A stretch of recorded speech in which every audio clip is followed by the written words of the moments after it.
Welcome to the Shulamite Podcast, an extension of Shulamite Ministries and Shulamite.com, with weekly interviews and teaching with author and speaker Martha Kilpatrick and hosted by John Enslow. This weekly podcast is a way to stay connected to the ministry. So come experience anointed messages, not giving just another method, but a living impartation. Well, I was able to record a teaching that you did in Oregon about the Lamb. And I can tell you I had a visceral reaction to the message. I kind of was balling up and weeping so hard that, my body was shaking, was it not? And it was a revelation of him that just exploded in my spirit, in my heart. But there was a visceral reaction that happened. And it was the most incredible message I've ever heard you do on the Lamb.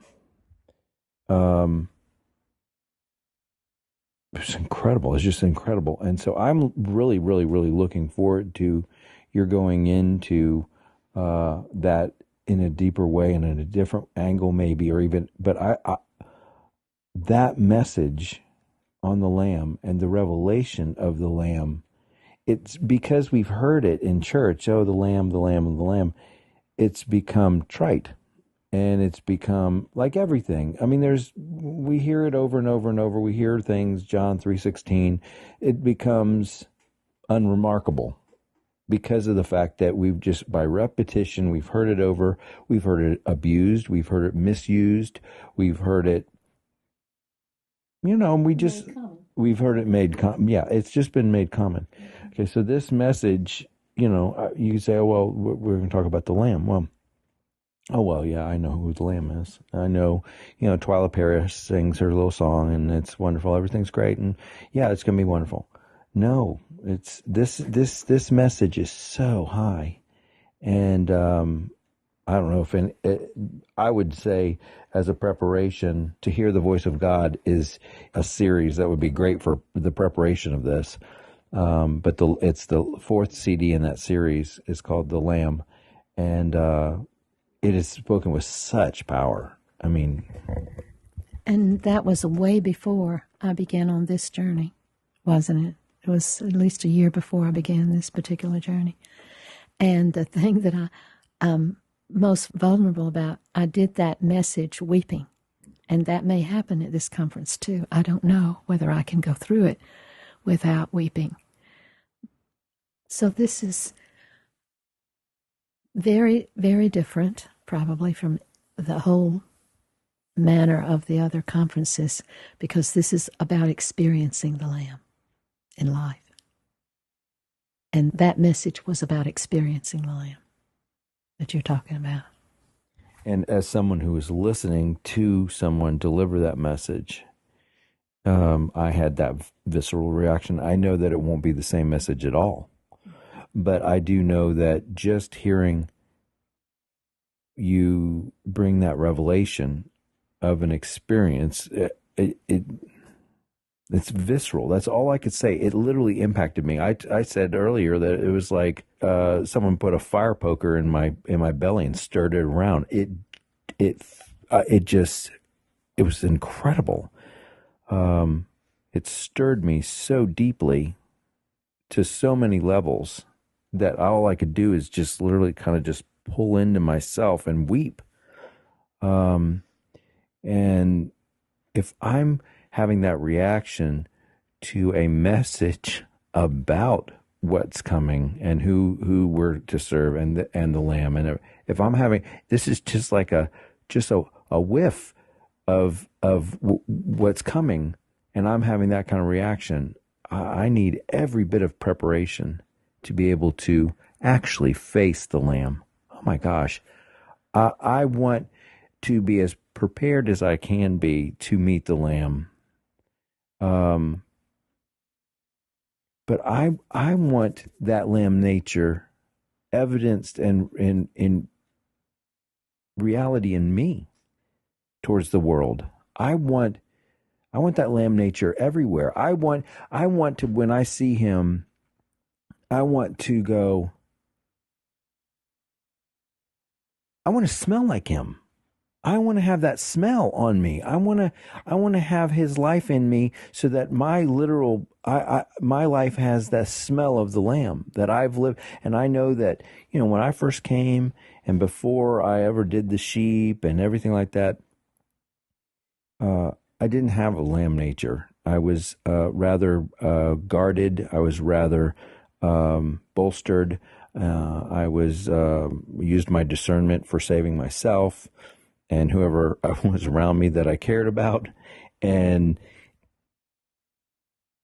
I've been stripped for the last 20 years. I've been stripped of the power and because it's illegitimate, the power to be safe, to protect myself, to bolster and blockade myself and make myself, safe. And the revelation of the Lamb in your life, whether you have taught it or not, I've witnessed the Lamb nature in you. And it's so perfect that you would be the one that was teaching that to the ones that are following with Shulamite Ministries, because you have evidenced that, and you have impacted so many of us with the Lamb nature, because you do smell like the Lamb. You do have Lamb nature. You have embraced your cross, and you have gone through the process, and you do have that. And so he can bring that message forth from you. He's not going to do it on some young buck.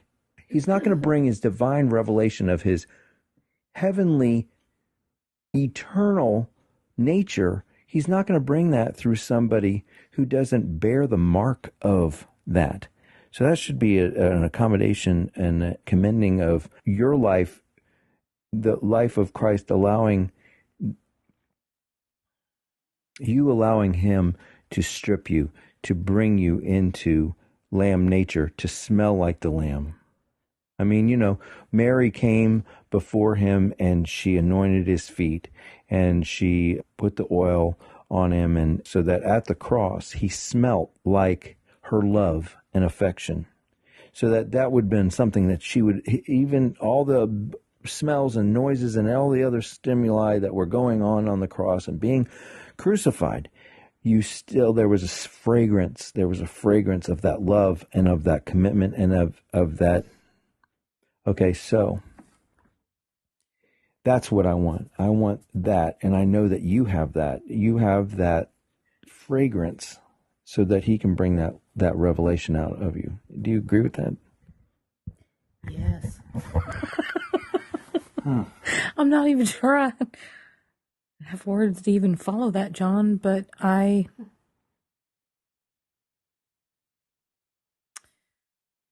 it could not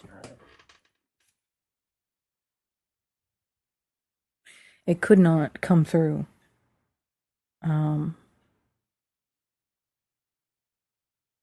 You cannot fake the lamb nature. Mm-mm. There's no playing at the lamb nature. It is utterly foreign to any part of humanity or Satan. Yeah. There is, if you're in either one, you cannot even fathom what it is to fake what you're trying to fake. Mm-hmm. Okay? Mm-hmm. It's just not, it's an impossibility. And I can say that as someone who, like John, I've watched him in you. I've met him in you. And more than that, I've met him for myself, because he used you to introduce himself. That's really what it is. When we let him be in us and go to someone else, then that's his mode of introduction. And Martha, you have never been satisfied with just what you want. You are one of the rare people who not only ask the Lord what he wants from you, but then you're willing to actually do it. That is one of the That is one of the simplest and yet hardest things, I think, in this life. That is the not just hearing, but obeying.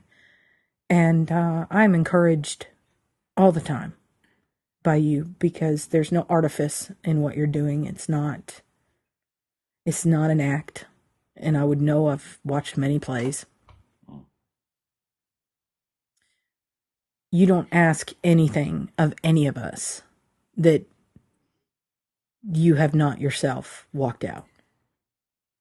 That's the difference. And so when he gives you charge and says, I want you to prepare my church to meet the Lamb, then I want to hear what you have to say, because if you're calling on us to be prepared to meet him, that means that he has walked out in you that preparation before you even have it to give to us.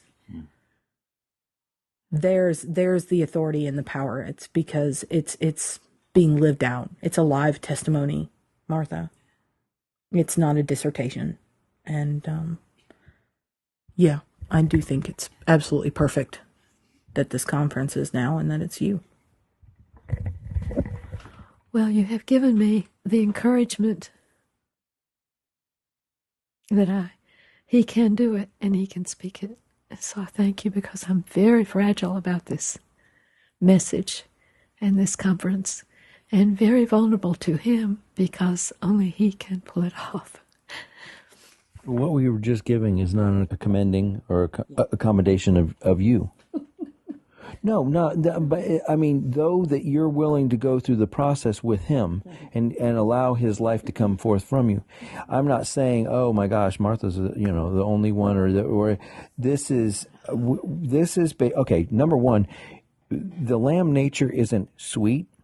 The lamb nature isn't goodness. Your flesh can say, oh, I'm sweet, or can say, but I'm kind, or but I'm good, or but I'm meek, or I'm all these other things that we think that the lamb nature is, which is just imitation of what we think. It's our imagination of what we believe.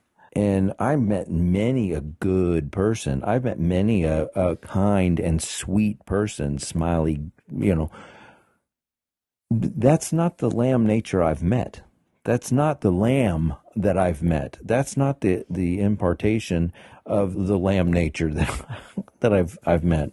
So, in that, Jennifer, yeah, you're not going to fake the lamb nature, and that's how we would fake it, because lambs are sweet and soft and cuddly, and we put them with children after they've been sedated so that they can take Easter pictures. That's a lamb, but that's not the lamb. No.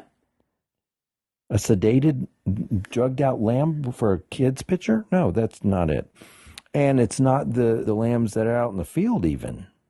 That's not it. That's not it. There is aspects, like he said, the kingdom of God is the mustard and seed, and the seed is not, the kingdom. I'm trying to give you an aspect so you can even understand just a little itty bitty bit of what I am trying to communicate and what you're about to experience. So I'm giving you earthly things because your brain can only process things that you actually have tactile and direct knowledge of. That's the only things. So I'm going to give you all these little things, these grapes and the oil and the person that's on the side of the road and the Samaritan coming. I'm giving you all these little stories so that you can start to gain understanding of what you're about to, but to actually know, no. The mustard seed is, how close is that? Yeah, there's things. And so the lamb in the field, yes, there's aspects that God is trying to say, I'm going to show you things of myself in this, but that's not who I am. I'm just showing you little clues. And no more is a picture of a city, the actual city, you just see a two-dimensional bunch of colors. And so I'm excited about that, but then I'm excited because I've seen it in your life. I've seen his lamb nature in you, and I smelled it. I've smelled the lamb nature in you, and so I think it's perfect that he's brought you to bring this message, because number one, you will deliver it in that lamb nature, in weakness and vulnerability. You're not coming to rule, and you're not aggressing upon the sheep. You're not going to deliver it like that. You're delivering it in the lamb nature. And I want to see more of him. And he wants to use you to do it, great. If he wants to use Jennifer, great. If he wants to use me, great. Whatever. I want to know more of him at the end of this conference than I knew before the conference. We hope you've enjoyed the Shulamite podcast. For all the latest from Shulamite Ministries, please visit us at Shulamite.com, where you'll find Martha's daily devotions, posts from GetAlongWithGod.com, and the online library of all of Martha's writings. At Shulamite.com, downloading the free Shulamite app is easy, and LivingChristianBooks.com is only a click away. Thank you for joining us on this journey to discover a God worth knowing.